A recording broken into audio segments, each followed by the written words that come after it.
gentlemen, welcome back to episode 9 of the Red and White Chalkboard podcast. So on today's episode, we touched on the major points that's been happening recently in football. We've covered Trent probably, most definitely, moving to Real Madrid. We covered a Jadon Sancho, freedom fighter. Where is he going to be this time next year? Will it be Manchester United? Will it be Chelsea? Will it be somewhere else? Don't care as long as it's not Manchester United. We then went on to touch on Thiago Motta and the recent sacking that he's experienced at Juventus before touching and finishing on the upcoming FA Cup fixtures. So we hope you enjoy the episode and we'll see you on the other side. Enjoy! Alright then, let's start off with probably the biggest news of the week. Trent Alexander-Arnold has come out that he is close to agreeing a pre-contract agreement to sign for Real Madrid on a free transfer this summer. Cormac, thoughts on that? What's your general thoughts on the whole situation and what Liverpool fans are thinking? Well, I think I can understand Liverpool fans' frustration, which is kind of the main thing that I've been seeing online. Obviously, I mean, Twitter, you get idiots on there, rat emojis here, rat emojis there. But I think the whole situation really is a complete mismanagement from Liverpool. I think they've got a generational right back there who is Scouse, is in his prime now, and they're letting him go for not just leaving in his prime, but they're letting him go on for a free. I think is a complete cock up on their end. I mean, obviously we won't talk about it too much today, but the Van Dijk and Salah situation as well. Them still being out of contract in the summer. If 2 of the 3 go, it's a complete disaster. The fact that they've already got Trent, who arguably is, because he is Scouse, because he is from there, it's an absolute cock-up from them. In terms of kind of Trent, the man himself, good on him. I think it's an extremely exciting move. To have 2 English players, by the way, potentially starting in that Real Madrid side is awesome. I think it's so exciting. I think it'll be amazing for them over there. I think it's a great opportunity for him to experience what it's like to be a Real Madrid player, and kind of the pressures and the credit and the kind of everything that comes with that. I think it's great for him to come into that team at that time. They're still quite a young, exciting team. They've got Vinicius, obviously Bellingham, Rodrigo, Tchouaméni, just so many kind of exciting young players. I think it makes so much sense for him to go over there. And on top of all that, he's getting a fat signing fee, which Real Madrid obviously do give to him. And I've seen people kind of, say, "Oh, why are they doing this? They shouldn't be allowed to do that." It's just the way the football works, and they're using that system, and that's what's allowed to sign them. Maybe the greatest right back in the world, and potentially the greatest player in the world, even Mbappe last season.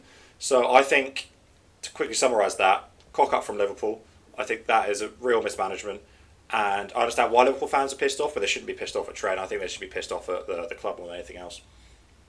Yeah, I absolutely agree with everything you just said. I think for Liverpool to let their 3 best players go down to the final year of the contract in the same season is extraordinary. Players are so smart nowadays, or maybe they're not so smart, but they're so well informed, and they know that signing contracts when they already have 2 or 3 years left is not maximising their potential. This contract for Trent now it was either going to make him probably the best paid player at Liverpool, or he's going to be able to experience something completely brand new. I think obviously he's looking at it through the lens that he's going to probably win the Premier League. He's won Champions League, he's won the FA Cup, he's won everything he needs to win at Liverpool. But I think obviously what you said, what burns the most is free transfer. No brutal, pay that, isn't it? That's brutal. And he is someone, if 26 years old, he's probably worth, if you had a 5-year contract or a 4-year contract, you're maybe putting a value of about 60 to 70 million on him. That's what I had in my head as well, yeah. Yeah, and you're not getting any of that. And not only, the hardest thing for Liverpool now is to replace that, because obviously then they're all going to start screaming, "Oh, but we've got Conor Bradley." But yeah, and I agree. I think Conor Bradley is a fine player. Yeah, he's a great player. But Trent is a unique player. There's not many players that can deliver what he's delivered in in the past season. So, I mean, you got some great stats lined up for just how much of a creative force he's been for that Liverpool side and how difficult that's going to be to replicate. Go on, hit us with a stat. Well, only Kevin De Bruyne has created more chance since Trent made his Premier League debut, which is, I mean, it's going to show some things on the screen now if you are watching. But you kind of, in terms of assists, only Salah and De Bruyne has got more. And Heung-min Son, sorry, I forgot about that. But he has the third most chances created since 18-19. He's sixth on chances created from open play. He's third on chances created from set plays. He's seventh on through balls played. And he's third on assists since the start of the 18-19 season. All of that there. So it just shows what a creative force he is. And what a creative force Liverpool are going to miss. Because so much has come from that right-hand side. Obviously, I think it's got quite lazy to kind of be like, oh, but he can't defend. And I think people kind of overflate that a little bit. I think he can defend because you can't play right back in a top Premier League team without some level of competent defending. Obviously, I don't think he's the best defender, but what he is the best at is chance creation. And in the last few years, he has revolutionised the right back role. We look at that role now completely different across Europe as a result of him coming through to Liverpool and providing so much creativity from a place which was typically, you would just have your steady men who were able to defend well, get forward if needed, and he's come in and changed the game for right backs. And now the general mould now is to try and create a right back who can be comfortable enough to then float into the midfield, bust down the wing, put the ball into the box. But he's just so good at it that there's not many other players in the top 5 leagues in Europe who have been able to replicate him from that right back position. Just comparing him to what I have to see at Manchester United, where I watched Diego Dalot, and he's nowhere near as competent as Trent is at whipping the ball in, set pieces, eye for the pass, over the top. He's got every type of pass in his repertoire, and there's not many midfielders out there with his passing range and his style of play, let alone a right back. So it begs the question now: what do Liverpool do with that gap? Do they almost try and find someone who's as replicable as Trent, or does this give Arne Slot maybe a chance to restructure how the team works? Because at the minute you have to play Trent there because he's one of your better players, and that you can't do much about it. But obviously him leaving opens up the door for them to maybe change how they play next season. So it'll be interesting to see who they do buy. But I think from Liverpool's perspective, it's not ideal, and Real Madrid are getting one hell of a player on a free transfer, which is just something they've, since that season where they bought Hazard, I think they've had a net spend of €1 million in that. Actually, ridiculous. I think and they've managed to sign Bellingham for a huge fee. They've managed to sign Mbappe. They've managed to sign Camavinga, Tchouaméni, all these wonderful players. Rudiger on a free transfer, bargain. Yeah, now Trent on a free transfer. All their players that they scouted from Brazil a couple of years ago, Vinicius Junior, Rodrigo, have turned into. How often do you see it that teams will go? Chelsea are doing it now. They're buying all these young players, but the hit rate on them is just not. You don't see the level of hit rate that Real Madrid have had from their plucks almost from South America. Their business is so clever. I don't know how they do it. They must just have crazy sorcery behind them because they just keep doing it. And it's a case of, if you've won everything, there's not many more. It's not much more of a pinnacle in football, I can imagine. But playing for Real Madrid, going for the Champions League, that's what their idea is. They obviously, if you have the same squad over and over again, and they keep winning Champions Leagues like Real Madrid do, you need to refresh it with these players who want to come in and win more Champions Leagues.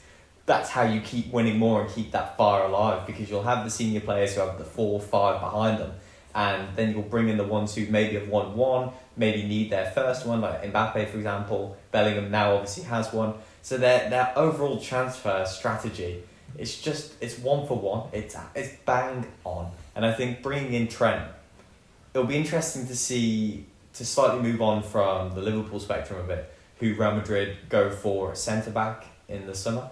I was seeing some links that maybe Romero from Tottenham, although he's also I'm seeing that today. Yeah. linked to Atletico Madrid. And let it be said out loud, Christian Romero and Atletico Madrid makes more Match sense made in than heaven. any. I've never heard anything that's made more sense to me in my whole life than. I think it makes sense for Atletico everyone as well. Madrid. Yeah, Honestly. and there was also the Dean Huijsen. Is how I'm gonna go for his name. The Bournemouth player. His dad actually reposted on Instagram the Madrid local newspaper. I think it's Dias. I think I'm not sure on the name, but they had a front cover story about how he has this €50 million pound release clause, and Real Madrid are interested in buying. And his own dad put it on the story. So Yeah. if Real Madrid end up going to buy him, and then such a solid defender so young, and then we'll also have Rudiger, we'll also have Alaba, and whoever else they just happen to have fantastic to play centre back. They're just building a tidy squad. I know. Just really quick, going back to Trent then. Obviously, you made a good point earlier. He has won everything at Liverpool, so he's going to have potentially what looks like 2 Premier Leagues. He's going to have a Champions League. He's got an FA Cup. He's got a Carabao Cup. He's got everything. There's a lot of obsession over legacy in football, and I think it's especially a big thing at Man United, at your Liverpools, when there's a local person who's come up from the academy and made it in the club. Obviously, Steve McManaman did a similar thing at Liverpool, where he was a scout bloke who ended up leaving Liverpool, go to Madrid, and he is not looked at particularly fondly by Liverpool fans at all. What do you think the legacy, which I think is kind of bullshit anyway, but what do you think that legacy is going to be of Trent at Liverpool? Are they going to love him forever, or is this going to be a kind of brutal breakup, which what probably looks like it's going to be? It's a funny thing, isn't it? Because it's real. The pain is real. You can feel it's almost like betrayal, isn't it? Because you put us fans, when we have a young guy that comes through and makes it and is part of the first team, you almost feel like you know him, because it's part of the beauty of football. So then to see them go on to then leave, to then if they're leaving for better things, which in this case, the idea for Trent is, yes, he's probably leaving for better things. He's going to Real Madrid, one of the biggest clubs in the world, completely different lifestyle, set of circumstances. It's like the ultimate betrayal, isn't it? So that really stings. But I think time's going to be the healer for this one, and in due course, I think Liverpool have enjoyed their most successful period. If whatever happens next, if for example Liverpool now don't win anything for 4 years, people are going to look at Trent much more favourably than if Liverpool go on to win another Champions League or win a couple more Premier Leagues. It could swing either way, and either way could actually benefit Trent. I think he just needs to stay away, probably not go back to Liverpool for a while. But I get it. I can imagine it feels painful, but also me not being a Liverpool fan, I'm just like, why wouldn't you go to Real Madrid? That sounds awesome. I know, that's it. I mean, Real Madrid, I think pretty objectively, as a broad statement, everyone can say is the biggest club in the world, and they are consistently winning everything. Sorry, Man United, by the way. I saw the look in your eye there. I know what you're thinking. I think Real Madrid definitely are the biggest club in the world. I think from Liverpool, the only real step up probably is Real Madrid. And again, he has won everything. It's like if Saka went to Real Madrid, I'd be devastated, and I kind of get it. But also, I'm like, yeah, well, you know what? Fair enough, good on him. You want if you really care, you want these guys to go on and just have a good career. I think maybe that's because I'm not a fucking loser weirdo who I agree too personally to it. But I think in this case as well, it's a double-edged sword. If he's won everything, which he's obviously probably going to, then it's almost, I feel like that could be embraced a bit more. If, for example, if Saka was to leave now, but you guys are on the cusp of doing something great, you guys haven't got the trophies yet, but you're almost there. It's in the sights. That would be so painful, because that would put you back, and you're probably not going to achieve what you could have had you kept him. But they've done what they would have wanted with him in the side. I do believe probably the most painful bit is the fact he's leaving for free. That is hilarious. Well, that is so funny. It's like I said, a complete cock up for Liverpool, but it is just, it's bad, isn't it? It's a real mismanagement there. Football's a short. These football players, it's a short career. They have 10, Yeah. 12 years at the top. And firstly, you have to maximise your monetary gain from that because Yep. revenue streams, as soon as you retire, as soon as you reach that 33, 34, 35, Well, you're not getting that you're big a broken contract anymore. You're a serious injury away from losing all your revenue, of right? course. Basically, so Yeah. you gotta maximise it. You gotta this is 26. It's going to be the next contract. This contract now going to take him to his 30s. You know, if he has 4 years in Madrid, then he wants to come back to Liverpool for 2 years or whatever. There's always going to probably be an avenue of some sorts available to him. But this is a sliding doors moment. If he does sign that contract at Liverpool, then Real Madrid never come calling, and then this isn't even a discussion point. But he hasn't. He's ran down, and his options are open. And why not? It's an experience. He'll get paid very well. He'll get the signing on fee, and he'll get a once in a lifetime experience. Because Real Madrid aren't going to get him when he's 30, when his next contract runs out. So it's almost now or never. So it's tough, but it's understandable. I completely agree. Right, going from an English right back then, moving on to another man who's been in the news this year, to an English left midfielder. Yeah, I think he plays on the left. Just know that now. Who knows? Who knows if he plays? Jadon Sancho has been in the news. It looks like he's going to go back to Man United in the summer. Chelsea don't want him. It's not been a success there at all. Obviously, it hasn't been a success at Man United as well. We haven't seen his best since he was really at Dortmund. Taylor, I know you've got some strong feelings on all of this. I'm going to myth bust. I'm absolutely going to myth bust Jadon Sancho through the door.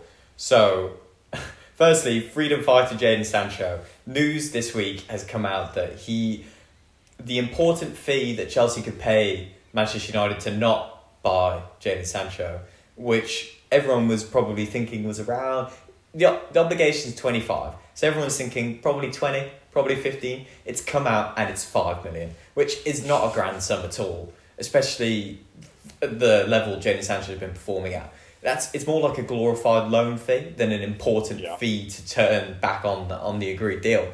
So that £5 million has been announced. And obviously now everyone's flooding saying, well, of course Chelsea are going to pay it. Why would they keep him? He's not been particularly great. He hasn't been great at all. I want to myth bust this idea that he even started well. I think he... Well, he had... played devil's advocate. He had a few moments, like I said, very briefly. But that's all he is. He is simply a moments player. And I think and I'm going to myth bust him even further, because when he went to Dortmund last year on loan, everyone was saying, Jadon Sancho's got Champions League final. No, he was absolutely bang averagely okay. He was nothing more, nothing less. And I'm sure because no one watches the Bundesliga in the UK. He was out of sight, out of mind. So everyone's just seeing it from a holistic point of view. And holistically, he got to a Champions League final. Must be a success. Brilliant. Manchester United benefited from it because the clauses we had in the loan contract stipulated that if Dortmund went far in the Champions League, we would get more money. So actually, it worked out to be a good deal for us. But he actually didn't perform well. There is a good reason why Dortmund didn't buy him back in the summer. They could have. Yeah. They could have. We held on to Jadon Sancho right until the end, until obviously Chelsea took him off our hands. And I just thought, absolutely brilliant, because Chelsea fans were just up in arms saying, we've got Jadon Sancho from you, this is brilliant. No, and I was just thinking, lol, this is going to be hilarious to watch, because I've watched Jadon Sancho play football for the past 2.5 seasons. Unless he was in the mountains in the Netherlands because Ten Hag banished him to go work on himself. He was absolutely dreadful. There's a couple of things which makes Jadon Sancho not equipped to play in the Premier League. He is not quick, so he's unable to beat his man. And that is so important, especially in the wing areas, to be able to get past your man and on the fast break, which is what Chelsea like to play at the beginning. And that's what they were playing at the beginning of the season when he did get a couple of assists because he was higher at the pitch and he was able to thread in those passes behind. But he's not quick enough to turn his man. He's so prone to the safe pass back rather than thinking forward. He doesn't contribute enough goals and assists for someone who has cost as much and gets paid as much as he does.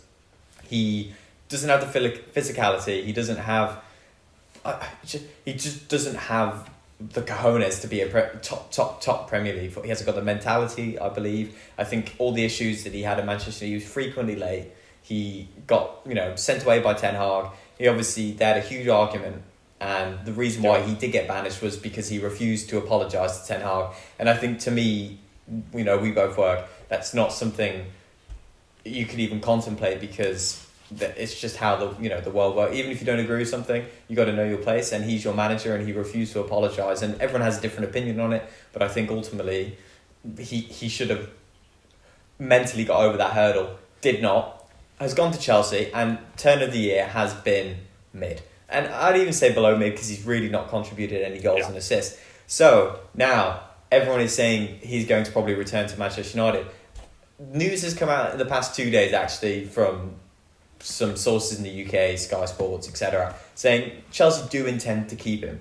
And my logic behind that is that they probably think they could buy him for 25 mil, which is to be agreed, and then will probably try to shift him, because then reports have come out from Germany that Jadon Sancho has put in a request to his agent to try and source a move back to Dortmund this summer. He wants to go back to the Bundesliga. It's where he feels most comfortable. It's what suits him the best, and he's not going to be under the sheer scrutiny that he is under here, because everyone can see how shit he is in the broad light of day here every weekend, whereas in Germany it's very much out of sight, out of mind, like I mentioned earlier.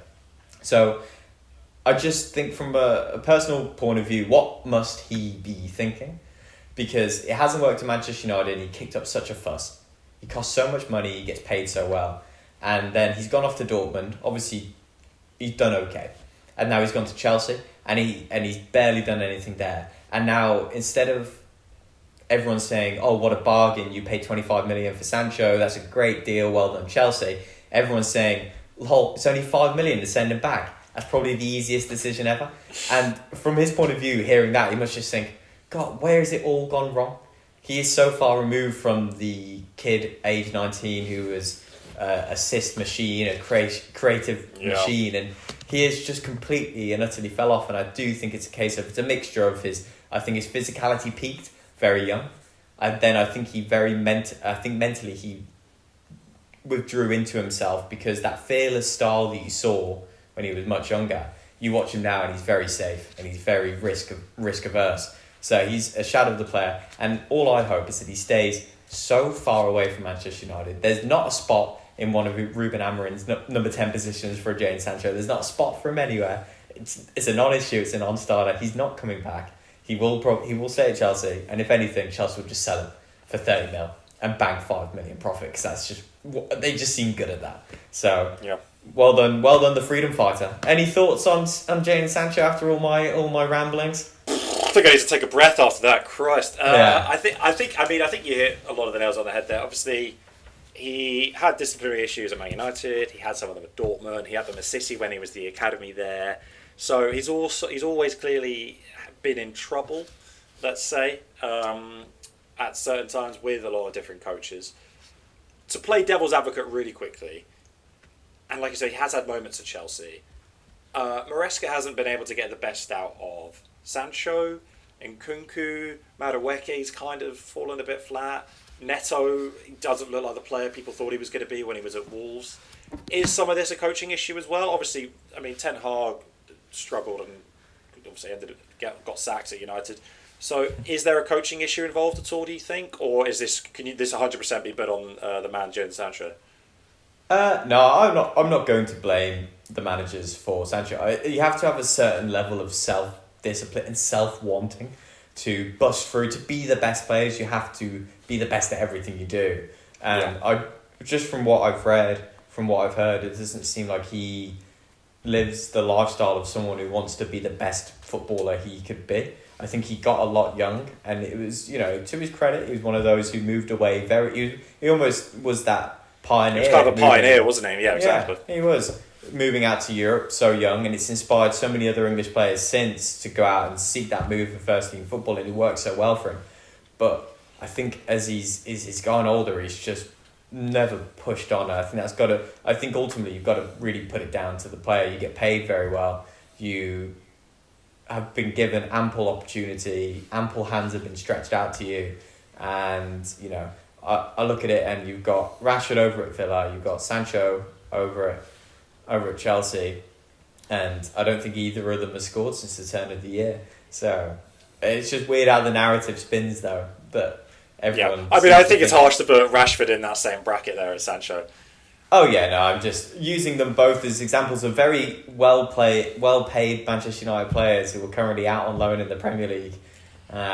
Some might say it's a United problem, eh? Well, that's my point though. Is that since the turn of the year, they haven't scored at their new respective clubs. So yeah, well, where do they become rotten though? Well, that's true. So I'm just being a dickhead here for the sake of it. No, it's true though. It's a multifaceted issue, and you can look at it through, and lots of people will look at it through different lenses, but holistically, essentially, a player, like we said with Trent, a player's career is short, and the overall onus is on yourself to make the most of it. Yeah, no, bang on. I agree. I do feel bad for him though. Only 24 still, and because he was such an exciting prospect, wasn't he? Was it 72 million Man United paid for him? 72. Dortmund wanted 106 million the year before. Oh god, man! I'm not surprised they didn't. They should have got that. It's just more Man United transfer business going well. Yeah. All right. So I think I'm going to move on from Sancho, freedom fighter talk now, and I'm going to ask you what's your thoughts on Zubimendi apparently agreeing, or maybe on the edge of completing a move to Real Madrid rather than Arsenal, which was originally reported back in the January transfer window. The Athletic reporting in January that Arsenal had almost agreed the deal for Martin Zubimendi, and then various reports now coming out of Spain that in fact Real Madrid are now tabling that €50 million offer for him. And I just want to get your thoughts on whether you think that are Arsenal really missing out, and if there's any better options of spending 50 million rather than going for Zubimendi, or do you think that he was the guy and that you guys are missing out incredibly? It's a rather leading question there, Taylor. I'm going to have to ask you to watch yourself. But you do raise a fair point. I mean, there's no doubt that he is a quality player and arguably one of the kind of best defensive midfielders in Europe at the moment. It's definitely kind of a hot prospect. I mean, is he 25, I want to say? 24, 25, maybe even 26. So he's not young, but he is. He has been linked away for Liverpool for years and what have you. Obviously, Arsenal transfer kind of what we need. Striker, as has been said by everyone all the time, every day, has to be number one priority going into the summer. And that is going to probably end up being about 100 odd million on a player, or thereabouts at least. So I think I can understand maybe going, oh, hang on a second, we don't need to spend 50 million on a midfielder. That being said, I think we definitely do need a new kind of defensive line midfielder, as it does look like Partey's going to be on his way out, thank God. It looks like Jorginho is probably on his way out. So there is going to need to be someone who can come in and play there, and Zubimendi would have probably been perfect for that. Again, these reports for Real Madrid are rumours, nothing there really confirmed yet. I mean, Real Madrid are going to throw their hat in absolutely everything. And if he does have the option of Arsenal and Real Madrid, if he went to Madrid, he'd be like, fucking fair play. Can't really blame the bloke. I think, like I said, I think we probably need strikers number one priority for us. Then I'd probably say cover for Saka on the right, and then I'd probably say midfielder. In that order, I maybe even another left winger as well. Those are going to be kind of the main positions that we need. So that altogether there, if you're buying, title challenging quality players in each of those positions, like Isak. God. Sorry, Newcastle. That's going to be, 300, 400 million you're looking at spend there, just on 4 or 5 players. I'm probably being a bit dramatic, but to summarise again all that, I've kind of waffled a bit there. I think it is a shame not to have him, because I think that would be amazing, but also there are better options out there.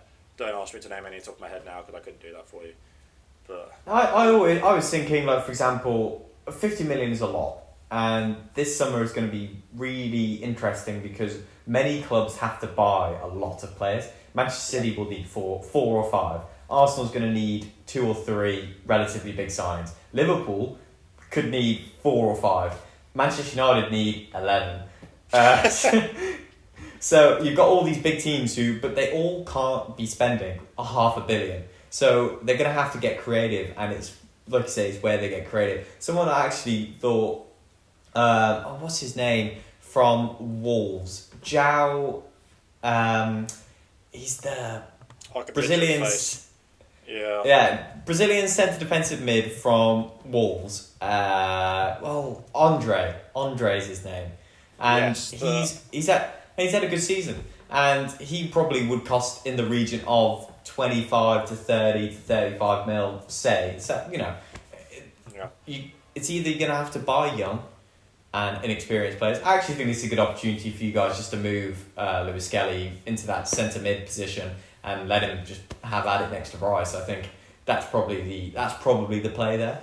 And just it does seem though, I think, from kind of what's been rumoured and everything, it seems that Arteta's definitely keen in getting a defensive midfielder, a kind of more of a 6, so Rice can play that 8 role, which I think is a shame almost, because I think Rice's best football has been when he's been playing in that 6. Just because he can effortlessly kind of cover that space on his own. He's just that good. So I think the kind of Lewis Skelly going into midfield would be very interesting. But that feels almost like you don't want that as your first choice, really, because he has been so good at left back for us. And I don't doubt that he does end up playing in midfield at some point. But yeah, I think not the end of the world to be missing out on him. And we just need to prioritise our money in the right ways. Because again, I don't know how much money we're actually going to have. There's a difference between how much money we're going to spend or want to spend and how much we're going to have. Money will be there for you guys because, like you say, big contracts. People are going to be leaving on big contracts. You're going to be freeing up that wage. Opportunity to then buy younger players, bring them in. It's almost that fine blend, isn't it? Like we've got Eriksen will be leaving, Lindelof will be leaving. It's whether you go really young to replace them or you go for someone who's maybe 30, 31 and replicate the experience. It'll be interesting, like I said, to see what all the other clubs are going to be doing this summer in terms of managing that balance between financial fair play and also having to bring in 4, 5, 6 different players. So exactly, it'll be pretty interesting. Yeah, I think so. But okay, moving on from that then. I know you wanted to touch on quickly. I believe Juventus have had some news shake them this week. Do you want to tell the world about that? Yes, Juventus have this week sacked their ex-manager, Thiago Motta, ex-Bologna manager, who they brought in at the start of the season for a very large sum and had very high hopes for. Very much a manager they brought in anticipating that he would be the manager for the next 6 years. He followed Max Allegri, and frankly, everyone was tired of Max Allegri over at Juventus and his diabolical style of football, and thought Thiago Motta would breathe new life. And they completely restructured the squad. They got rid of Federico Chiesa. They obviously sold him to Liverpool, and they sold Moise Kean to Fiorentina in the summer as well, who has actually, I think he's the second top goal scorer in Serie A, and they completely rejigged the squad in the hope to blending it towards the style of play that Thiago Motta wanted to bring in.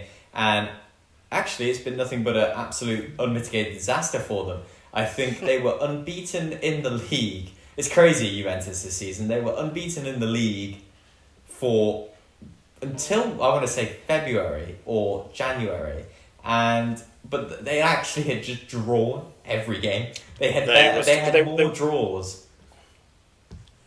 Go on, sorry. Okay, they had more draws than victories and were just languishing in like 5th, 6th, 4th. Maybe they were getting close at one point, but then everyone else drew away from them, so Juventus have made the very strong executive decision to sack Thiago Motta and have brought in Igor Tudor, ex-Marseille What coach, a name. who, absolutely. Really interesting hire because he isn't someone who has had an extraordinary managerial career, but he's someone who's been fairly consistent. He's had odd jobs in random leagues, and obviously I think he did a pretty good job with the Marseille team, but he's not done anything outstanding. But obviously they've evaluated their options, decided this is their guy. One of the things he apparently is quite keen on is to build the squad around their very expensive £80 million Dusan Vlahovic up top, because Thiago Motta was not particularly bothered about Dusan Vlahovic. They obviously brought in Kolo Muani in January, and I think that just pushed him further away from the starting 11, which is just, firstly, it's a depreciating asset, because if you want to sell him, he's not playing, and that's not helping. And secondly, he's on huge wages, and no one's happy when your most expensive striker and huge wages not playing and not scoring. So I think they've looked at it and they've just got such a strange squad in certain places. I think they got Cambiasso. Manchester City were interested in Cambiasso in January. I think they were willing to pay 60-70 million for him. Haven't watched enough of him to say whether he's fantastic or not. But they've got Gatti. I think he became a much better centre-back under Thiago Motta. But then they've also got Weston McKennie, who actually was probably one of the few players who enjoyed playing under Thiago Motta. So it was a really mixed bag. And then obviously going out of the Champions League to the Dutch team, was it PSV Eindhoven that they've gone out to? Yeah, it was PSV. Yeah, because then obviously it was they beat PSV. Juve. That's just how bad they were. Because Arsenal battered them. And I think that really shocked their system. And then obviously going out Champions League and then falling further behind in the league and sitting where they were, thinking, oh gosh, we might not actually get Champions League football. They were just like, we need a quick contingency plan, and they decided to get rid of it, which is, I just think, really interesting because it really does highlight the overall picture of top 5 European League football, in that everyone loves the idea of a project manager. Yes, let's bring in this up and coming coach. Let's give him the keys. Let's give him everything he needs so he succeeds and builds a dynasty. And then ultimately, you're one Champions League exit and a bit of a poor form in the league away from just getting sacked. And then his name's tarnished now. He'll probably have to go back to a similar level role that he had at Bologna, for example, a team akin to a Bologna, because he's obviously gone to Juventus and failed. And I think it'll be interesting to see whether, apparently they might sack their sporting director as well because they're not happy with what he's done. Messing around with the squad, and the squad looks imbalanced, and so I just thought it was an interesting point to touch on because sucks to suck. No, I think so. Well, because if you look at suck. Yeah, well, that's it. I think it's very interesting because obviously you look at Juventus kind of 10, 12 years ago, they were, number one in Serie A and they were winning league titles year in, year out. And then kind of ever since, the end of that era, basically, just slowly got worse and worse. And now you're into Milan's and, Napoli and AC Milan had their moment. They've been a bit average this year, I think, running up. But look at a Serie A now, So they've got 13 wins and 13 draws this season. Insane. And 3 losses, which is, ridiculous, really. But really interesting because I do remember just on the back of that PSV result, seeing it was a certain guy I see on TikTok occasionally who is a Juventus fan, just being like, this is how bad we are at the moment and how much they have struggled. So it sounds, again, I'm not going to pretend that I follow the Serie A particularly closely, but I think everyone was so ready to move on from Max Allegri, and they brought someone in who actually made it worse, and I don't think many Juventus fans thought that could happen, but I think they really struggled under Motta. And in a time when Serie A is so competitive, if you look at the top of the league table, for a large part of the season there's 4 or 5 teams. I think obviously now it's narrowed down between Napoli and Inter. But, Juventus were never really in the mix because they were just playing such dull football, drawing every game. And you're right, it's a massive fall from grace from where they were at 10, 12 years ago. So, interesting. Yeah, I agree. Right, thank you for European correspondent Taylor that we had there. But going back to the proper, the best league in the world, the best type of football. Club football does return this week. Yes. Thank God for that. Like we said last week, though, neither of our clubs are playing, as it is FA Cup weekend, and also there's some interesting Championship games as well, which at the very least I'm somewhat interested in, because I do enjoy watching the Championship. But we've got this weekend, on Saturday it's Fulham Palace, and then Brighton playing Forest.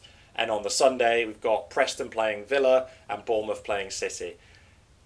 So big games there for the quarterfinals. And, as we've said before, but it's a really good opportunity for a club, not City, to get their first trophy in however long it's been. Look at Villa there, I think have a really good opportunity. Bournemouth have a really good opportunity. Fulham Palace, I think, is going to be really interesting. Forest Brighton, I think the games are actually quite exciting, and it's good that there aren't these massive, your boring Liverpools. I'm not going to, Arsenal do have the most FA Cups in history, but we're not exactly been challenging in recent years. If you had to pick from those clubs, Taylor, kind of looking at this weekend, let's not say City because that's a boring response. Who would you peg to go on and win it? I'd really like to. Like Nottingham Forest, I feel like would be quite fun. I think that'd be what a season they would have if they were to get top 4 and win. Oh my God, can you imagine that? Yeah. That'd be crazy, wouldn't it? It would really throw the whole what everyone thinks they know about football out the window. So I think that would be really interesting. I like Brian's project as well. You know, all their data, all their stats, all their nerd stuff that they're on. I really rate it. So if they were to do it, it's like ultimate vindication for the project. Not that they need vindication because Chelsea keep paying them in vindication because they keep signing players for like 100 million. So, you know, not that they need it. But, yeah, I think one of those two for me would do it. How about yourself? What do you think? I mean, I think that's very fair. I mean, obviously they're playing each other as well on the Saturday at 5:15, so that could be interesting. I've always had a soft spot for Palace. I don't know why. Because Eddie Nketiah plays in the mud. Yeah, I know.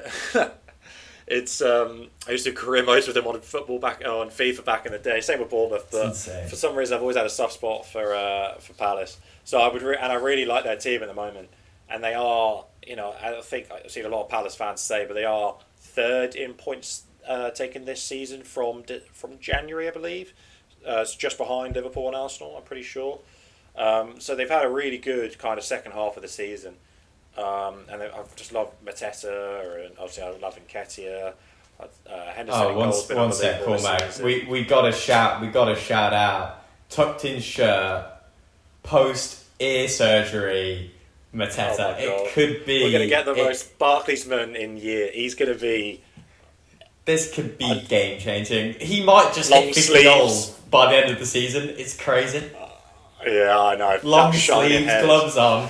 Oh, yes. Oh, God. Yeah, gloves on going into April.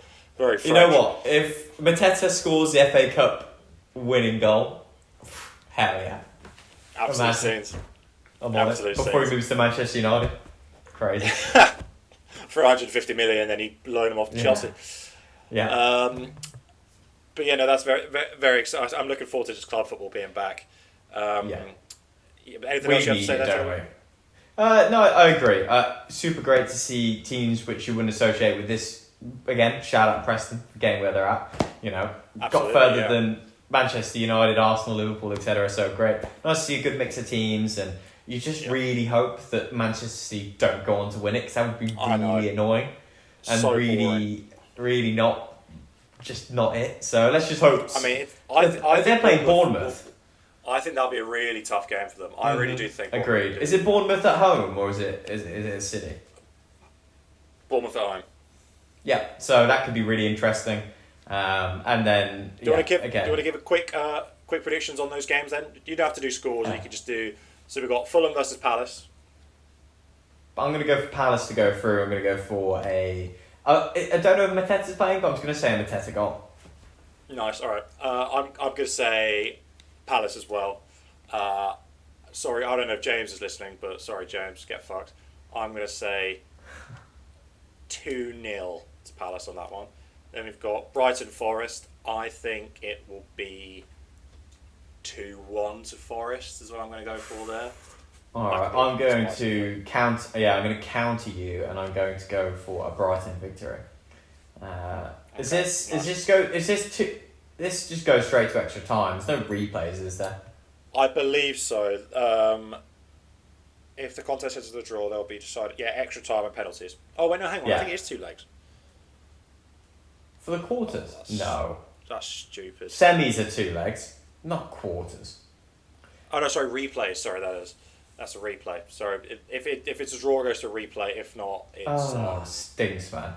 But before we carry on with our predictions, by the way, Nations League quarterfinals, 2 legs, and then if it draws at the end of it, a full extra time before they get to penalty. Who cares? These players are away on international break and they have to play Bruno Fernandes. I know. The poor man had to play 2 legs and then extra time, despite being the most overused player on the world. I was just like, bro, we've said it once and we'll say it again. If there's one message this podcast could put out to the world, is fuck extra time off. Get extra time out of here, man. Just get rid of it. No one get straight to penalties, like we said. Just straight to penalties every time. Straight to penalties. So all right, next prediction. Well, I've gone for Brian. I'm not giving any more details. But no, that's what you need to do. Preston Villa at Preston. I'm gonna go for Preston. Yeah, me too. Just for the fun of it, really. Just for the fun. We've pissed off enough Villa fans over the last few days. Ezri Konsa own goal. Yeah. If you guys don't if you haven't anyway, check us out on TikTok, Red and White Chalkboard. We're just down with the kids like that. We clipped up the bit where we mentioned that we weren't going to take concert, and we were kind of pretty fence city about it. But I think now this is our most viewed video we have on TikTok, and I think it has close to as many comments as it does likes, which tells you kind of about people's reaction to it. And to be fair to them, most of them are quite sensible takes. Like, I don't disagree. I don't disagree either. But you would think we told them to, kill their own mothers. So sorry, Villa fans, you're right. We'll take concert. All right then, and then we're both 10 Preston on that, and then Bournemouth versus City. That's the most interesting one I think of the weekend. Yeah, Bournemouth. I'm never going to pick a Man City win. Yeah, fuck it. I'll go Bournemouth as well then. That's all quite boring there. I think we've agreed on every single one. God, nothing like a podcast where everyone constantly agrees. And then after that, Tuesday, Wednesday next week, Premier League football is back, baby. Yes. We'll get another episode out for you guys before that, because it is Merseyside derby on the Wednesday. Arsenal and Man United, I think, are both playing on the Tuesday. United are playing Forest, Arsenal playing Fulham. We'll probably lose, and so will United, so that'll be good stuff. But we'll get an episode out before those games.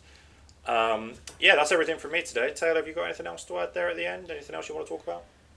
No, that's it, man. We did it. We made it through the international break. We're through the other side. Club football hath returned. We can finally rest in peace. Final push to the end of the season. Let's just hope for good football, good results, good vibes, and we'll be here and a Liverpool downfall, and we'll be here every step of the way to tell you all about it. Yeah, perfect. Thanks again for listening again, guys. Please subscribe, rate, and all that stuff. That really helps us. Share with your mates. Check us out on TikTok. Check us out on YouTube. Check us out on Twitter. It's all Red and White Chalkboard in some variation or other. They'll be linked as well wherever you're watching this. But an absolute pleasure. Thank you, Taylor. Thank you everyone for listening, and we'll catch you in a few days.